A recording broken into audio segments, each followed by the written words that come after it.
Captain Holanda's UFO sightings began here, on the island of Colores, at the mouth of the Amazon River in Brazil.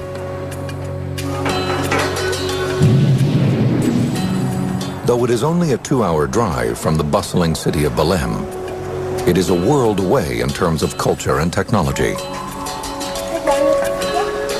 They are poor people.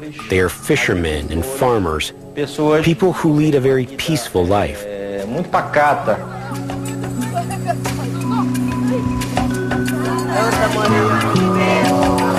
Like most people in Brazil, the 2,000 residents of Colores are predominantly Roman Catholic. But the island's remoteness has given rise to many local superstitions. They believe the island is mysterious, that a lot of phenomena occur there. The people of Colores have their legends and their traditions.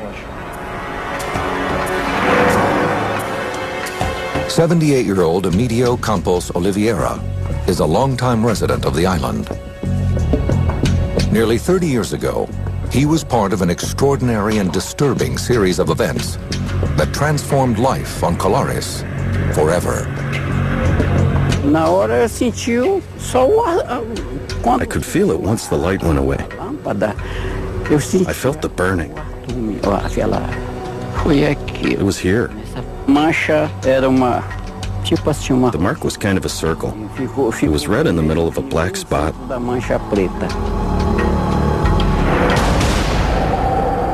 It began on a warm night in October 1977. Around 11 p.m., Oliveira is ready for bed. His wife kisses him goodnight as he settles into a hammock in the living room, where he likes to sleep. Suddenly, a beam of light floods the room. It appears to be coming from above. It is so powerful that it penetrates the ceramic tiles of his roof. A bright light appeared before my eyes, coming down from the ceiling on top of me. It attacked my thigh. I felt a burning sensation. The light was quite bright. Quite bright. As quickly as it came, the light disappears. Unable to find an explanation for what has just happened, he tries to go back to sleep.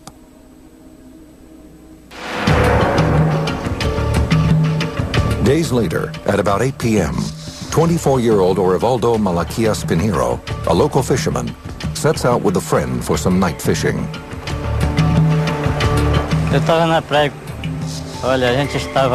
I was on the beach and we were throwing out the net, but the net wasn't catching anything. So we pulled it back in and left to see if we could find another position, to see where we could catch some fish.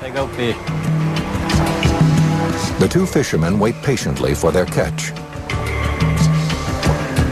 Suddenly, Pinheiro's friend notices a low-flying, bright light in the sky.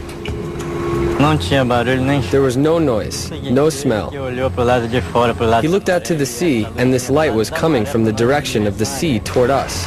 We got scared and took off running. The two men race towards town. Panic-stricken, they tell other residents about what they've just seen. They learn that they are not the only ones to experience these mysterious sightings.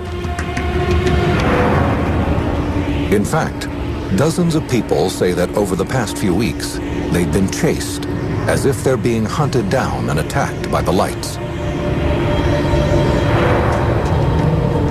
25-year-old dentist Lucia Helena Marquez says she too had a strange encounter on a nearby beach.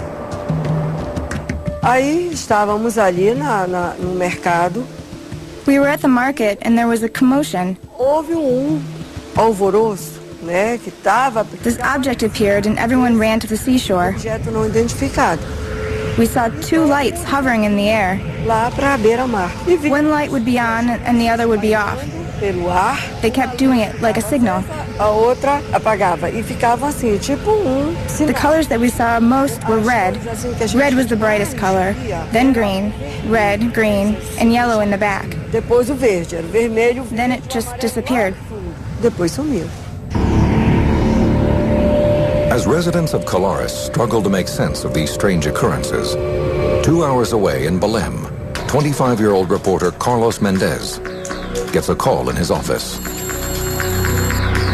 I first heard pieces of information through telephone calls from people linked to the town.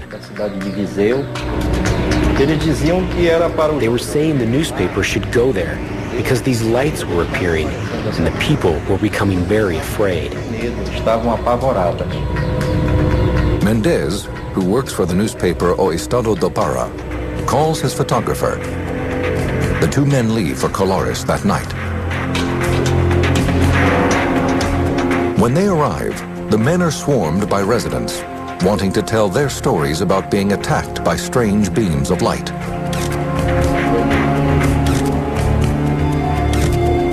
Some even say they have been wounded by the lights. One woman, she was in her house at night when suddenly she saw the brightness. And she noticed that the light was shining on her house. It pierced the roof and lit up the bedroom. The woman says her legs and arms were paralyzed. And the next day she noticed something strange on her chest. On her breast there were marks, as if someone had perforated her breast a number of times in the same place with a pin.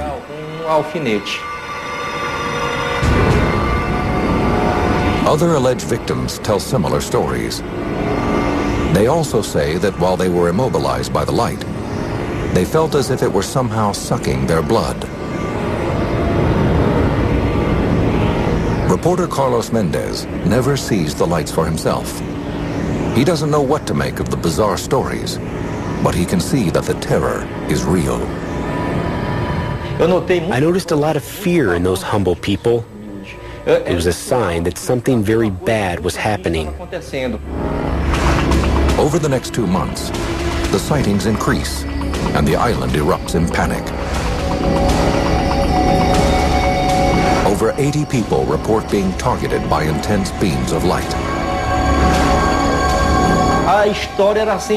The stories were always the same. The lights came down from space, sucked on those people, paralyzed these people, and affected these people.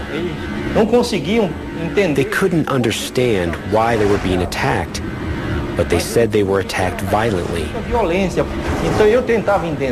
So I was trying to understand why it was happening and if the lights were really appearing to these people. The locals become so alarmed that many of the women and children leave town. Some men light bonfires along the beach and stand guard at night.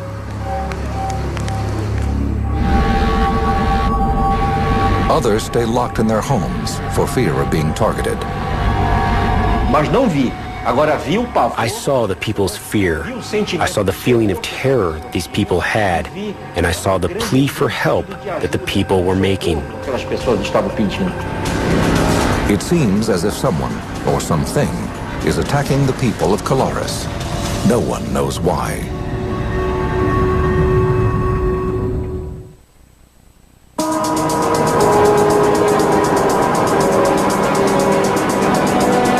September 1977. Panic has overtaken the remote Brazilian island of Colares, 68 miles north of Belém. Dozens of residents say they've been attacked by strange beams of light, emitted by unidentified objects in the sky. At that time, Dr. Valaide Carvalho is the 24-year-old director of the local healthcare unit. She has been on the island for only 6 months. Over the last few days, the young doctor has seen an increase in her patient load, many of whom claim they have been injured by these unexplained lights.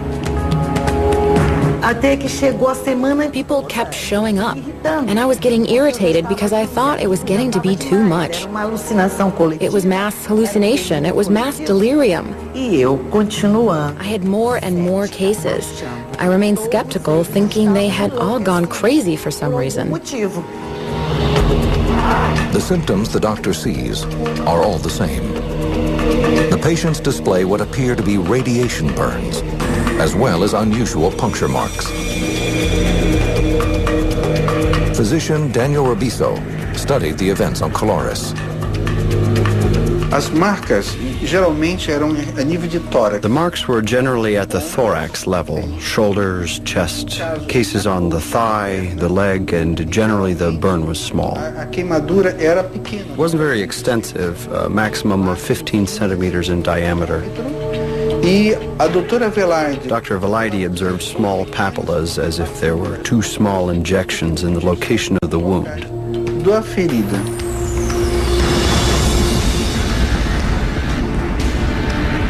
Victims report that these burns were caused when the light made contact with their skin. But the wounds are unlike any burns the young doctor has treated before. The marks caused by the burns turned black suddenly, as if they were burns that had been around for 10 days or so. However, many times it had only been 10 minutes since they were made. And the doctor's most disturbing cases are yet to come. In September, she examines a woman whom relatives claim has been attacked inside her home by a bright light. She arrived being carried by family members. She was already in a state of spasms, as if she was having cardiac arrest. Her mouth was shut tight, her eyes were closed, she had no reflexes at all. Carvalho tries to stabilize the woman's condition, but there's no sign of improvement. There was nothing more we could do. The only thing left was to put her in a car, since we didn't have an ambulance, and drive her to Belém.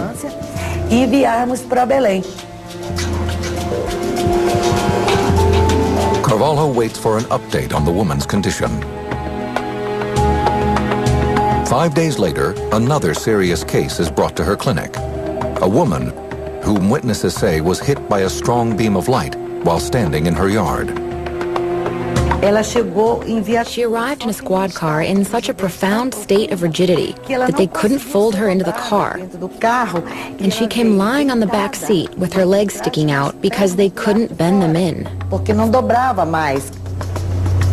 Carvalho sends this patient to the city as well. Soon, the doctor receives word from the regional hospital in Belém about her patients. They are both dead. I had requested that the cause of death be determined because it was of interest to the population. And the cause of death was listed as unknown.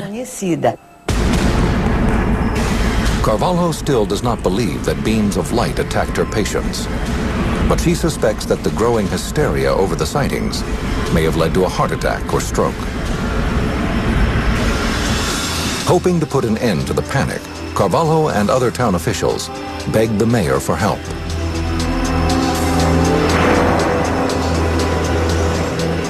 In September, the mayor contacts the Regional Air Command of the Brazilian Air Force, or COMAR. It is at this point that COMAR assigns Captain Jorange Holanda to lead a team of Air Force officers in an investigation of the strange events on the island.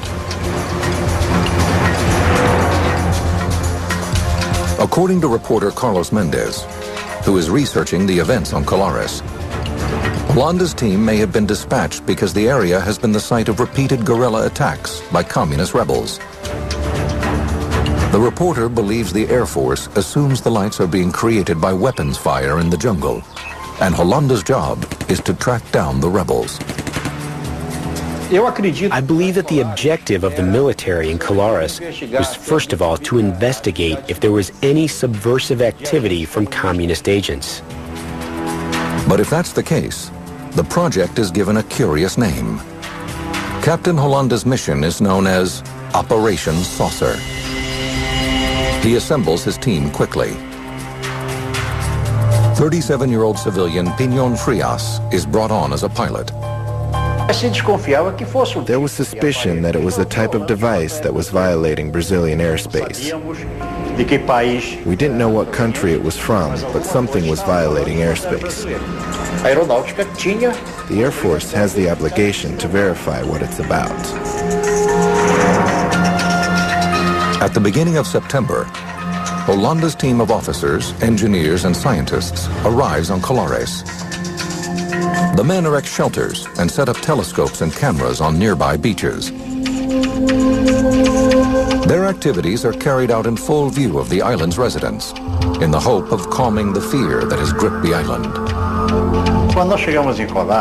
When we arrived in Colares, there was total panic in the town. The population wasn't sleeping because of the fear. Despite attempts to calm them down, we couldn't do it, especially the older residents, some of whom had been affected by the lights. Once on the island, the Operation Saucer team tries to gather as much information as possible. Captain Holanda immediately goes to see Dr. Carvalho.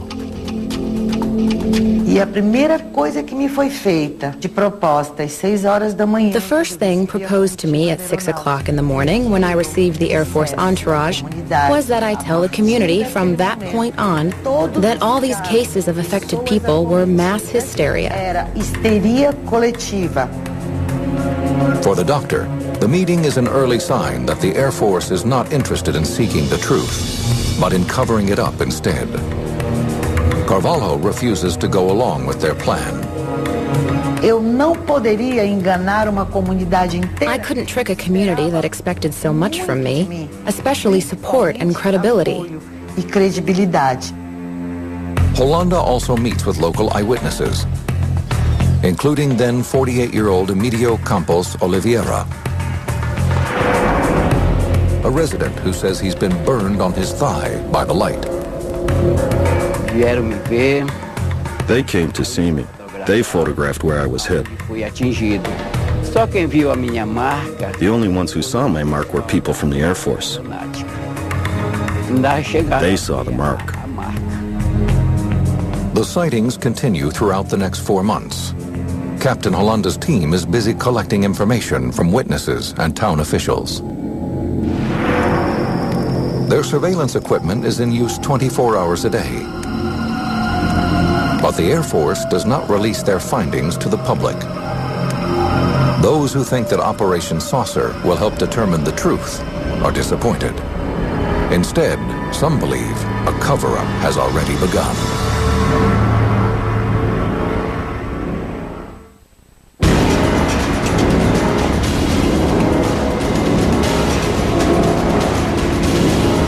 By October 1977, the strange occurrences on the island of Colares have caused the Brazilian Air Force to investigate.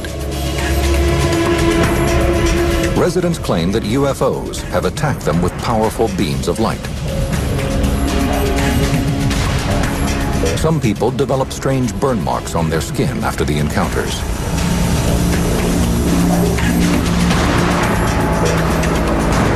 Two women have even died. The Air Force's project Operation Saucer, under the leadership of Captain Urangue Holanda, is gathering information on the mysterious sightings. The military did not take weapons to Colares. Their weapons were cameras. Lots of cameras. Over a 4-month period, Holanda and his team take photos and make sketches. These are their actual drawings.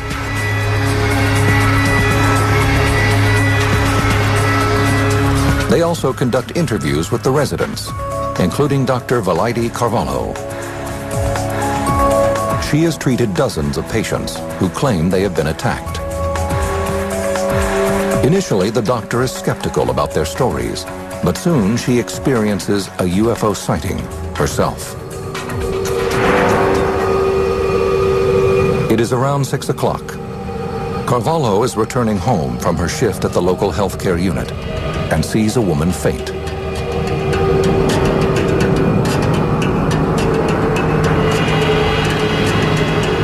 I looked up, and that which I had denied, that I didn't believe in, that I thought was the product of delirium, craziness, made-up stories, people wanting attention, I saw the object at the height of approximately a 10-story building.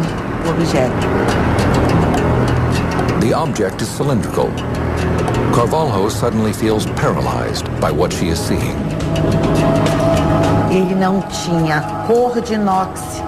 It didn't have the color of stainless steel, or the color of silver, or the color of anything else. It had its own color, and it moved in elliptical movements. It was directly over my head, making elliptical movements and coming back again.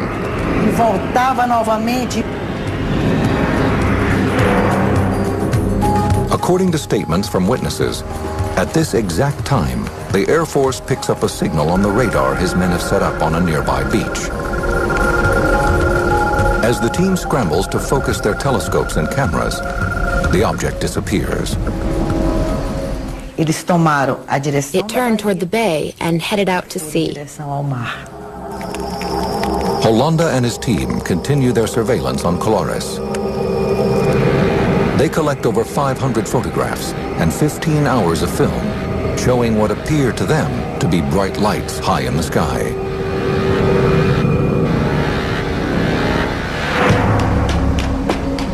The reports from the investigation are sent back to Comar headquarters in the nation's capital of Brasilia. The Air Force really delved into the investigation. They had to give some kind of an answer to the people that were having these encounters. And I'm certain that it came as a surprise that the military men from the Air Force themselves began having their own encounters, their own experiences.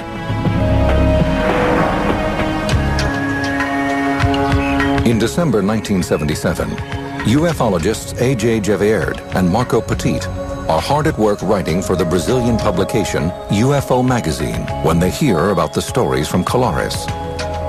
The military operation is the first military operation that we know of in Brazil and probably in the world, entirely dedicated to try to understand what was going on here involved in the UFO phenomena. Over 3,000 people were interviewed by this military in a 4-month period.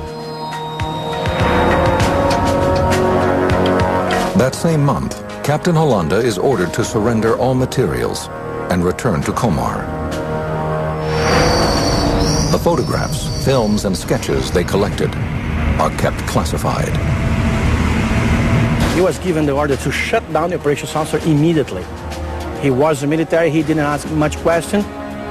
One of the things that most shocked me and the other colleagues was the fact that at the end of December in that year of 1977, when the encounters were becoming increasingly fruitful, the order came, and to this day no civilians know who it came from, saying that the operation was terminated.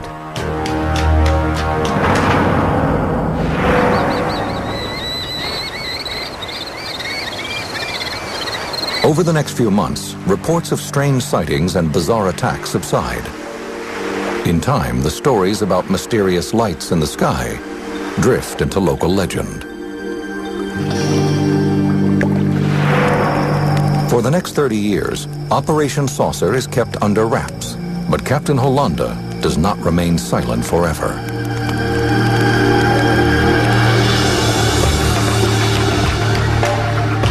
In 1997, he decides to meet with A.J. Gevaerd and Marco Petit in a videotaped meeting just outside Rio de Janeiro. In this rarely seen video, the captain gives his chilling account of what happened on the island.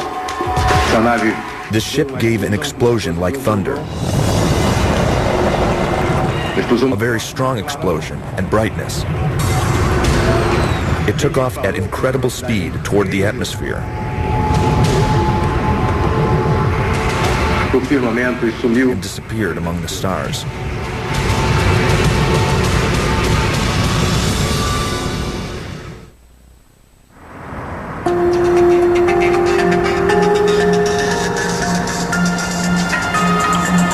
1977, the Brazilian Air Force's UFO investigation, called Operation Saucer, generates a massive report which sits in classified government archives for over 20 years. The files contain roughly 500 photographs and 3,000 interviews with witnesses who claim that they were attacked by bright lights in the sky over the Amazonian island of Colares. It is not until 1997 that the veil of secrecy begins to lift. June 1997. UFologist and editor of the Brazilian publication UFO magazine, A.J. Geveerd, is at work when he receives a phone call. On the other end of the line is Captain Urangue Holanda. Holanda was in charge of the Air Force team sent to Colares back in 1977. And he called me and said, I always admire what you've done. I think you've done the right things. And in the past, we weren't able to talk because, you know, I was in the military. But right now, I'm retired. And if you want to talk to me, please come to my place. Soon, Geveerd and his co-editor Marco Petit head to see Holanda. For 2 days, the three men gather at the captain's house in Cabo Frio, just outside Rio de Janeiro. They videotape the entire meeting. Was a man with a very lucid memory, very, very good memory, who could report in details things that happened 20-some years before, with such a precision that impressed us.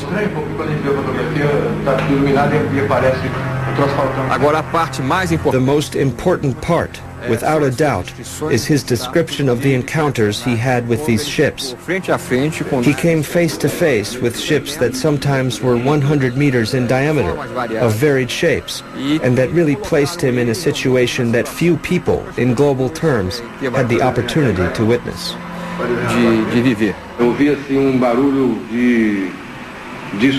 We could hear a sound like an air conditioner. That kind of dull sound.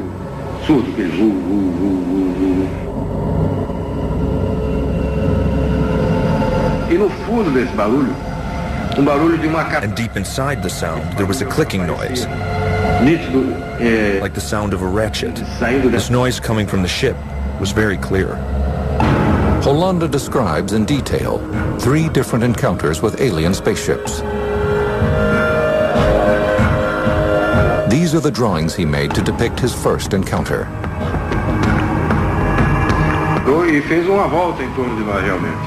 He told the researchers that his second encounter occurred one evening while he and his team were standing on the beach. The light came close to us and stopped high. It was high, quite high up there. But it stopped and actually made a circle around us. It made a circle and then took off toward the east. The captain then describes his last and most shocking encounter. He tells the ufologists that he was visited by a humanoid from one of the ships while he was in bed. I was lying on my side. Suddenly, a very powerful flash lit up the room. I was startled. I heard a strange thing, and immediately afterward, there was a being behind me, hugging me. It was a rather strange situation. The captain then goes on to describe the alien. It was 1.5 meters tall, more or less, dressed in a suit resembling an astronaut or a diving suit. It was kind of soft. It wasn't very tight. I didn't see the face. It had a mask that was lead gray, and I couldn't tell the details of the face. I didn't see any eyes. I didn't see any shape. Holanda also tells the researchers that the alien spoke to him. I was very frightened. And that thing behind me, hugging me, squeezing me. And it spoke into my ear in Portuguese, with a sound It seems like a computer, that metallic voice. Computador. Metalizada. It spoke into my ear. Take it easy. We're not going to do you any harm. Hollanda says that the alien then disappeared. He could tell us with such a precision what happened. And you can see that there was a great variety of objects operating in this area. Some objects, strangely, they would come from the jungle. They would come from between the trees. Some other would come from the sky. And a few others would come from the water. That's very amazing. The captain makes another startling claim. He shows the ufologists his arm. There appears to be an object implanted under the skin. He says that the alien put it there during his last encounter. Flexible, plastic. Here, you press and it shows up there. This point here. Did you ever get it x-rayed? Yes, but it didn't show anything. In July 1997, Hollanda's story is published in Gevaerd and Petit's UFO magazine. But those hoping that his startling disclosure will lead to a second investigation are disappointed. Instead, a new chapter of the Colares mystery begins. On October 2nd, 1997, Captain Hollanda dies. The official cause of death is asphyxia, but it is not clear if the death was accidental, suicide, or perhaps murder. According to colleagues, Hollanda did have a history of mental illness and had attempted to kill himself before. Yet others who knew the captain say it could not have been suicide. His co-pilot, Piñón Frias, suspects that he may have been murdered. Hollanda would never take his own life. I can't accuse anyone of anything either. But he would never tie a rope around his own neck and lie down hanging himself. But A.J. Gevaerd disagrees with Frias. He took his own life. That was his decision. He was depressed. But what I know is that that man left us a very important message, is that we are being visited. And the Brazilian Air Force, which means the Brazilian government, knows about it. In March 2004, A.J. Gevaerd and Marco Petit decide to take action. 6 years after the captain's death, they demand access to the classified Colares report under a campaign they created called Freedom of UFO Information Now. This kind of information that we are talking about, I believe as a UFO researcher and as a citizen of Brazil, that it should not be restricted to the military files, to the military headquarters. It must be known by all society.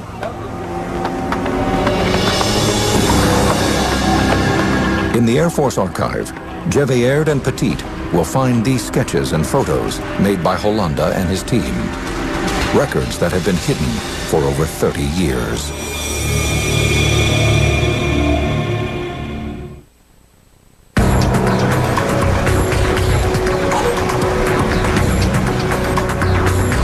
On May 20th, 2005, Brazilian ufologists A.J. Gevaerd and Marco Petit and a handful of other UFO researchers arrive at Brazilian Air Force headquarters to examine classified documents they have pressured the government to reveal.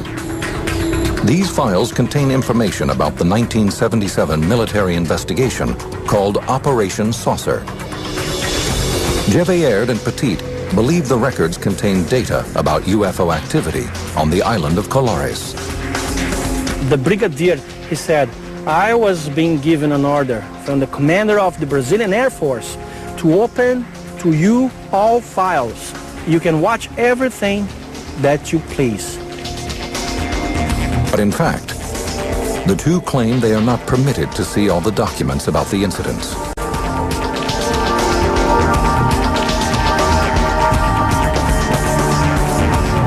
These are some of the photos they examined. Out of more than 2,000 pages of text, 500 photographs and over 15 hours of film, they are only permitted to view 110 photos and 200 documents.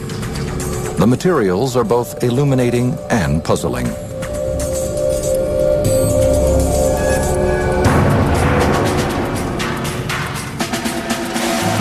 They reveal that the Brazilian government devoted a great deal of time investigating the sightings. They document numerous statements given by eyewitnesses. The files contain more details than the ufologists had ever imagined.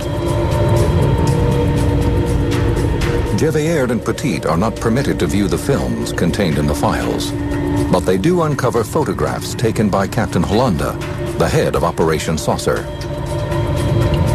The grainy black and white photos show bright lights high in the night sky.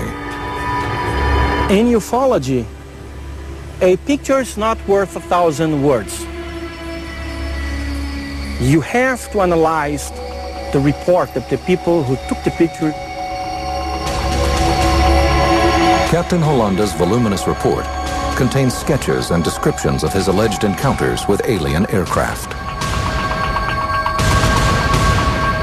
We had access to several documents that describe the encounters in detail, including reconstructions in the form of drawings, not only of the cases that involved the military, but also the cases that involved the residents.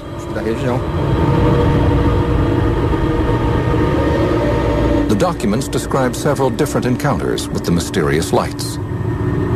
The UFOs could come closer to people, and sometimes they could get small, shrink it, or enlarge it, get lighter, like more illuminated. The report concludes by describing the burn and puncture marks supposedly caused by the lights, but offers no proof that they are connected. The report leaves this and many other questions unanswered.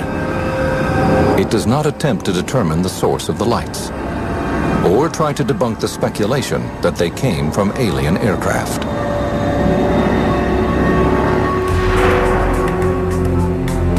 Today it seems clear that a definitive explanation for the Colares sightings will not come from the Brazilian government. Officially, the Air Force states that, regarding Operation Saucer, a report was produced with diverse depositions, apparently without any scientific foundation. For the time being, new information may come from the work of independent researchers and ufologists. Physician Daniel Rebisso has studied the Colares sightings since 1985. He began his research by trying to discover other possible causes for the burn marks found on victims. There was a suspicion that it could have been an animal, maybe a bat. This theory was discarded because when vampire bats bite, they leave marks in the shape of an O. It is a bite and it bleeds a lot. There was no bleeding in this case. Rebisso also considered the theory that the sightings on Colares could be attributed to mass hallucination. It was thought that it could have been mass panic, self-mutilation, that people were scratching themselves, hurting themselves. This also wasn't what happened. Rebisso's research suggested that the wounds were not self-inflicted. What it seems is that there was very intense radiation that paralyzed the nervous system, and the light must have extracted something. Rebisso also looked into possible sources for lights that were seen on the island.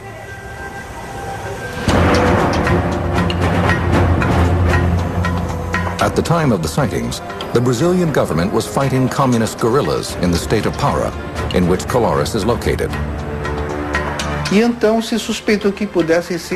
was the suspicion that it might be a weapon, some clandestine maneuvers of guerrillas using devices to frighten off the population in order to bring in weapons, munitions, and war supplies to Para.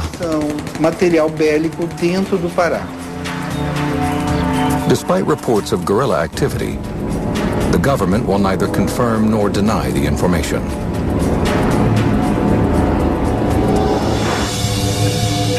Reporter Carlos Mendez, who covered the events on Colares, has no explanation for the strange lights the islanders described. But he believes that the remoteness of Colares and the superstitions of its inhabitants may have played a role in keeping the stories about UFO sightings alive. The people were shocked, frightened. The people of Colares have always lived with legends, with folklore from the countryside. This is typical of the Amazon. Today, the mystery remains. What was flying in the skies above Colares? And why did people think they had been attacked by beams of light? Eles estavam retirando, provavelmente, material biológico, provavelmente sangue mesmo. I believe that they were extracting biological material, probably blood, so that they could create vaccines and develop some protection for their own bodies, for their own civilization. So that when the day arrived of final contact with mankind, they would no longer be susceptible to the illnesses and diseases that we humans present. Enfermidades que nós humanos apresentamos.